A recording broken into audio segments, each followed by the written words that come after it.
Salut, aujourd'hui on se retrouve pour une nouvelle vidéo où je vais changer un peu de format particulier parce que vous ne me verrez face cam que très peu. Et aujourd'hui, je vais vous raconter l'histoire d'Hercule. Donc c'est parti pour le début de l'histoire. Tout commence avec Zeus et Alcmène, descendants de Persée, qui ont une union adultérine.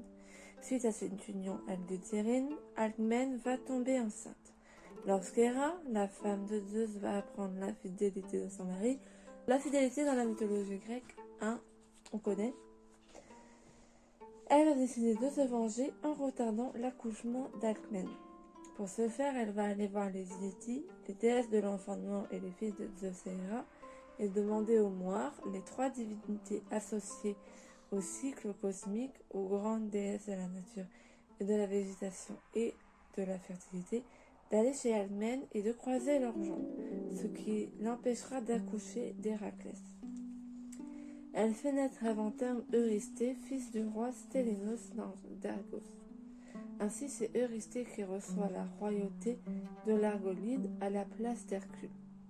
Alors qu'Alcmène est incapable d'enfanter et au supplice, une de ses plus fidèles servantes, Galantis, va aller trouver les Ilétis et leur annoncer qu'elles ont échoué et qu'Alcmène a pu accoucher. Elles vont donc rappeler les Moires et Alcmène peut alors accoucher.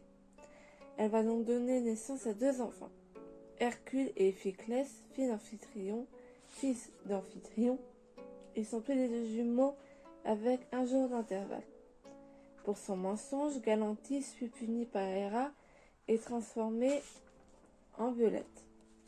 Plus tard, Héraclès fera construire en son honneur un sanctuaire à Thébès.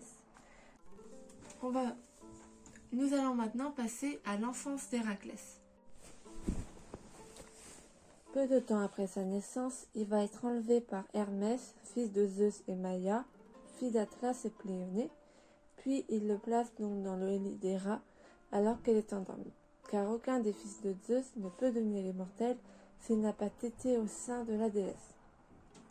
Il commence à téter car il est affamé. Héra se réveille et est indignée, puis le repousse. Le lait divin se répand et cela crée la voie lactée. Il existe une autre version où Alcmène abandonne son enfant par peur de vengeance d'Héra. Athéna, la déesse de la guerre et la sagesse et la fille de Zeus et Métis, va convaincre Héra d'allaiter le bébé, mais il tète trop goulûment, elle va donc le rendre à sa mère. Alors qu'il est encore bébé, Héra envoie des serpents pour le tuer, mais il va les étrangler sans souci. Alertés par les cris des femmes, Alcmène et Amphitryon accourent et vont trouver les serpents morts.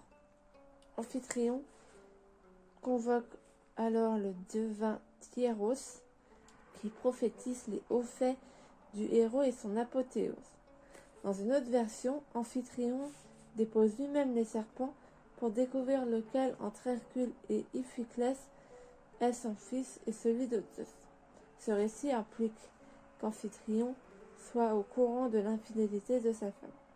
Sur quelques vases de grande Grèce, on peut le voir empiler du bois autour d'un autel, pas celui-là, voilà un autel comme ça, où Alcmène s'est réfugié. Il s'apprête à émettre le feu avant que Zeus envoie un éclair pour dissuader Amphitryon, puis deux nuages pour éteindre les flammes. Selon certains récits, Héraclès porte d'abord le nom d'Alcide qui veut dire force, vigueur, mais Héra va le rebaptiser Héraclès qui veut dire gloire d'Héra, car c'est à ses ordres que le héros a acquis sa renommée et surtout Héra va lui soumettre des épreuves qui vont forger sa gloire et la faire rejaillir sur elle. Nous allons maintenant passer à la formation d'Hercule. Comme beaucoup de héros grecs, il est l'élève du centaure Chiron.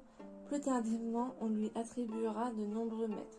Castor d'Argos pour les maniements des armes, Eurytos ou Rhadamante pour le tir à l'arc, Minos enseigne la musique à Hercule et Orphée. Contrairement à Iphiclès, il est turbulent et indiscipliné. Minos va le frapper et va le tuer, tout simplement, à coups de tabouret ou de lyre selon les versions. Il va être accusé de meurtre, puis il va être acquitté après avoir invoqué une des sentences de Rhadamante qui va invoquer le pouvoir de légitime défense. Sa fougue et son manque de maîtrise de soi deviennent une menace. Amphitryon l'éloigne de la cour.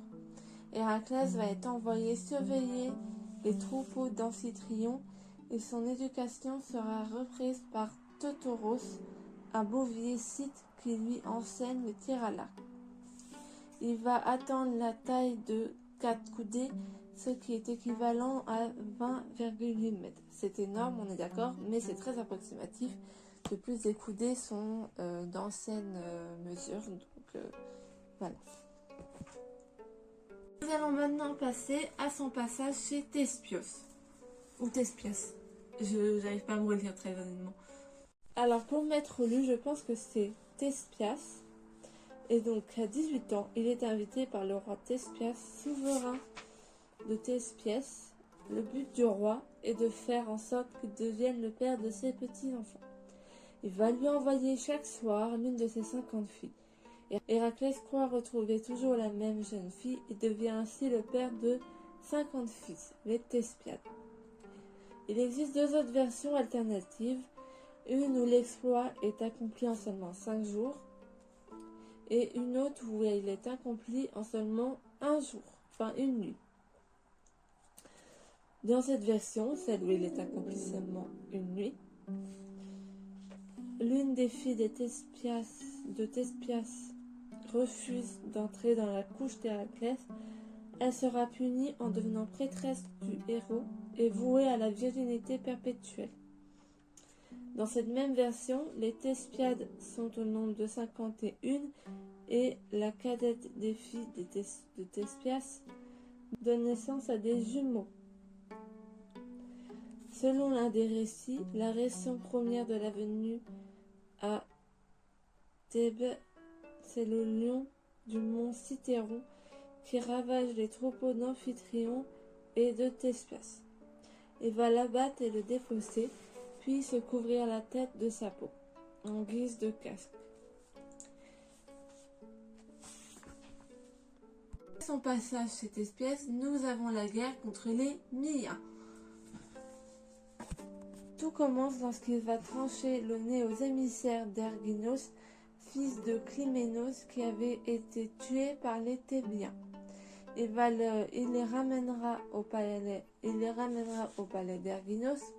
Par la suite, bien sûr, celui-ci sera furieux et va partir en marche contre Thébès, équipé d'armes données par Athéna. Héraclès mènera les siens jusqu'à la victoire. Nous passons maintenant à un passage plutôt connu de la vie d'Hercule, puisque nous allons parler d'avant les travaux et de sa femme Mégara. En récompense de sa victoire contre Erginos, Créon, le roi de Thébès, lui donne à Héraclès la main de sa fille Mégara. Pas celle-là, voilà, dont il a plusieurs enfants qui seront appelés les Chalcoroi, entre 2 et 8 selon les auteurs. Dans la version la plus ancienne, Héraclès devient fou et jette ses enfants au feu. À son réveil, il retourne chez Thespias pour être purifié, puis après avoir consulté l'oracle de Delpès, va à Tyrinthe pour servir Eurysthée. Eurysthée est le roi de l'Argolide, il était également l'ennemi d'Héraclès. Ensuite, on passe aux travaux. Donc là, je ne vais pas rentrer dans les détails pour les travaux, hein, ça ne sert pas à grand chose. Vous connaissez déjà la légende, je pense. Puis après les travaux, il va également prendre part à plusieurs expéditions. Une de 6 chargée d'un petit nombre d'hommes pour châtier les mauvais payeurs. Après avoir fait la guerre au roi Lamadéon et ses fils qu'il tue, Il prend Troie à l'exception de Priam, roi de Troie, fils de Lamadéon, et la nymphe Tynax. Personne n'est épargné. Au cours de son deuxième séjour dans la cité, il s'unit à Ogée, la fille soit de Cronos ou d'Hélios, et Sélénée. Elle lui donnera Télèphe. Plus tard, par la faute d'Héra, Héraclès et son équipage échoueront sur les côtes de Cos. Les habitants pensent à des pirates et les attaquent. Le héros tue alors Euryphile, le roi de l'île. Il signe à sa fille Calciopée, qui lui donnera Thessalos. Nous allons maintenant parler de la guerre contre Augias qui survint dans le second cycle. C'est parti. La guerre contre Augias survint car celui-ci a refusé de payer le héros après qu'il ait nettoyé ses écuries. Il va donc monter une expédition et une armée, mais ils vont se faire massacrer par les Malionides, qui sont les fils jumeaux d'Actor ou Poséidon. Ils sont nommés Eurytos et Tséatos. En effet, ils vont profiter que Hercule soit malade pour attaquer le clan par surprise. À son tour, il va les surprendre et attaquer de nouveau Augias et le tuer. Après ça, il va fonder les Jeux Olympiques. Nous passons au troisième cycle et à son expédition à Pylos. Lors du troisième cycle, il mène une expédition à Pylos pour se venger du refus de Nélée, fils soit de Poséidon ou Hippocoon, et Tyro de le purifier. Après avoir tué Iphitos, il va assiéger la ville et tuer Nélée, tous ses enfants sauf Nestor qui était absent. Maintenant, nous allons parler du grand méchant du film Disney, Hadès. Sauf que dans cette légende, Hadès ressemble à ça, et vous allez voir qu'il n'a pas un rôle si important que ça dans la vie d'Hercule. Enfin, c'est pas le grand méchant, c'est plutôt Héra la méchante. C'est parti. C'est Dionée qui, dans l'Iliade, raconte qu'Héraclès blesse Hadès avec une flèche à l'entrée des enfers grecs et le laisse au milieu des morts. Hadès doit monter dans l'Olympe pour se faire soigner par Péon. Ce qui aurait pu causer cette blessure, c'est soit quand il est descendu dans les enfers pour capturer Cerbère. Cela pourrait également être une allusion à l'attaque d'Héraclès contre les Pyliens, qui ont apporté leur soutien à Orchomène contre Thébès, ou encore au massacre du fils de Nélée à Pylos par le héros. Dans le même chant de l'Iliade, Homère, pas celui-ci, merci, fait mention d'un tir de flèche à 3 pointes décoché par Héraclès, blessant Héra au sein droit. Le dernier cycle va être celui de Kali. C'est parti, je vais tout vous raconter. Voulant se venger de ne pas avoir obtenu la main d'Iole, la fille d'Eurystos, alors qu'il l'avait gagnée lors d'un concours de tir à l'arc, il mène une autre expédition contre le roi. Il laisse donc Déjanire, sa femme, à Trachis. Il part donc vers Eucalie ou Thessalie, ou Eubée, à la tête d'une armée d'alliés. Un violent combat va s'engager dans lequel 2 des fils de Céique, fils d'Espios, étoile du matin, et roi de Trachis en Thessalie, furent tués. Il va remporter la victoire et tuer Eurystos et ses fils. Il va faire d'Iole sa concubine, qui sera envoyée à Trachis avec d'autres prisonniers. Pour parler de la toute fin, nous allons parler des femmes et des hommes qui auront partagé la vie amoureuse et sexuelle d'Hercule. C'est parti. Et commençons par les femmes. Il s'est marié 4 fois au cours de sa vie. Une fois avec Mégara, une seconde fois alors qu'il était esclave avec Ophale, la reine de Lydie, une troisième fois avec Déjanire, dont il a gagné la main après avoir battu le dieu fleuve d'Achélos, Puis après sa mort, il va épouser la déesse de la jeunesse, Hébé, qui est sa demi-sœur, mais l'inceste c'est normal dans la mythologie grecque. Et nous allons maintenant passer aux hommes. Il a eu plusieurs relations homosexuelles ou pédérastiques, ce qui n'est pas la même chose, hein. On va mettre une petite définition tout de suite de l'homosexualité. Merci. Et maintenant une définition de la pédérastie. Merci. Ces héromènes les plus connus sont Iolaos,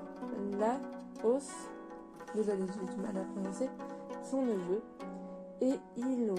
Il y a également Admète, Philactète, Diamos, Péritos et Phix. Nous arrivons à la fin et nous allons donc maintenant parler de son apothéose et de sa mort. Sophacle, dans les Tricliniennes, relate la façon dont Déjanire va remettre une tunique empoisonnée qui le fera fatal.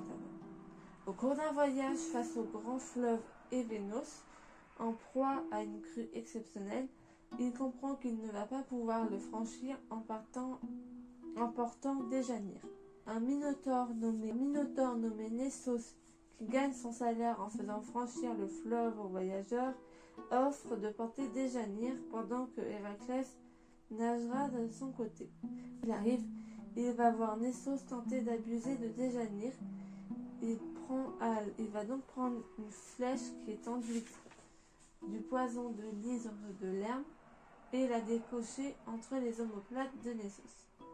Nessos va dire à Déjanire de prendre son sang pour s'assurer qu'il lui soit toujours fidèle, ce qu'elle va faire.